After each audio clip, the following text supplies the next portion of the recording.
What's up, everybody? I hope you all had a happy new year, and if you're in the Los Angeles area, my heart goes out to you. And if people in that area have been critically hit by the natural disaster that's going on currently, and I'm going to put some links down below. If you can help out in any way, I'm sure it will be appreciated.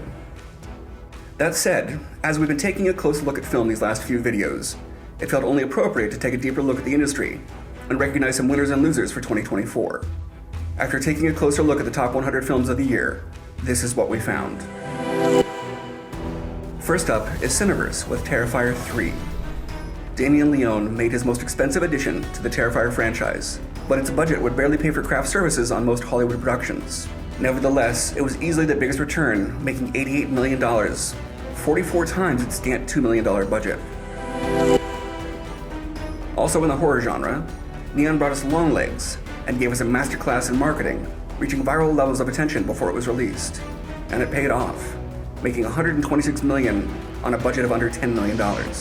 They also released Anora, which is now making many critics' prediction lists for multiple Oscar nominations. Meanwhile, Disney was busy with the business of making money. They didn't seem to be concerned with new material, instead giving wide release to 3 sequels, a prequel, and a spin-off. Of the 5, 4 brought in huge numbers. Despite Mufasa failing, the 5 movies still managed to bring in almost $1 billion to the House of Mouse.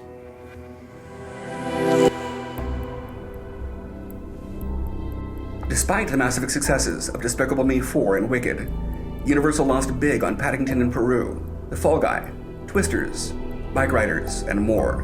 While the numbers ended up slightly in their favor, their stock price slid by almost 20% over the course of the year. Hopefully, we could earn some Oscar nominations and helps ease their path into 2025. Despite its reputation for consistently turning out quality films, A24 made some questionable investments into some incredible films that were going to be hard-pressed to find an audience. At the time of writing, Queer has only brought in $3.2 million after a $60 million budget, and A Different Man barely earned $1.3 million after a $50 million budget. Both of these films are worth seeing, but were never going to be mainstream box office hits. I can only assume that A24 was targeting awards, and it seems to have started to pay off, with Sebastian Stan winning Best Actor at the Golden Globes.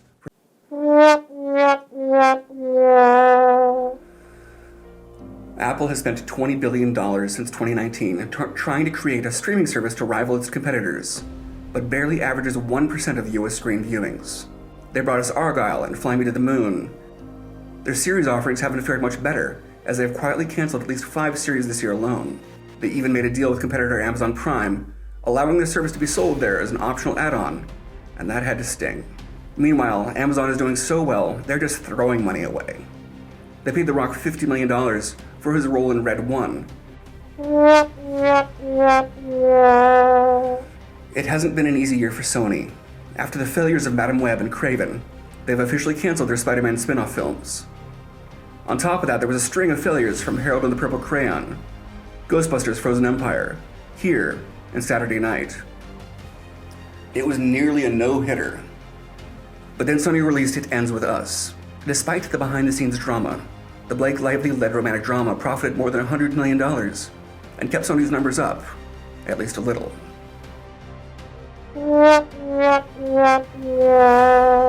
Warner Brothers continues their track record of questionable business. Last year, they infamously pulled both Batgirl and Kaiju vs. Acme from the release schedule. Both films were completed in full and will never see the light of day. This year, they brought us Joker, Folie à Deux, a movie so atrociously awful the director was accused of intentionally making a bad film, and critics likened it to a middle finger to the audience. Furiosa, a hollow, poorly written prequel to the brilliant Mad Max Fury Road. And Juror Number 2, a solid movie, and possibly 94-year-old Clint Eastwood's final round as a director, and they only released it in 50 screens nationwide. Perhaps worst of all, Kevin Costner quit the supremely successful Yellowstone to make his passion project Horizon, a project that spans 4 films. Films 1 and 2 were shot back-to-back at the cost of over $100 million, and the first film brought in a paltry $30 million. Films 3 and 4 may never be made. Without a doubt, the biggest loser of the year was Lionsgate Entertainment. They had 15 films on the list, and 12 of them lost money. Among them, The Crow reboot, Francis Ford Coppola's Megalopolis, and the complete train wreck that was Borderlands.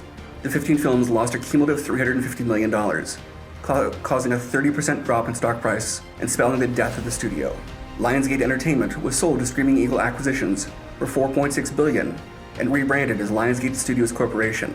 But honestly, this list wouldn't be complete without looking at the bottom line. And even more than Lionsgate, the real loser is Hollywood overall. 2024 was not a great year for the film industry. The studio spent $6 billion on these 100 movies. And after paying exhibition fees, marketing costs, etc., these films lost a cumulative $1 billion. Can someone tell me if this is all just a money laundering scheme? I mean, I have some scripts I'd actually like to get produced, and hell, I don't mind if someone wants to use them to keep the model going. I mean, if it gets it made. Just saying. Anyone?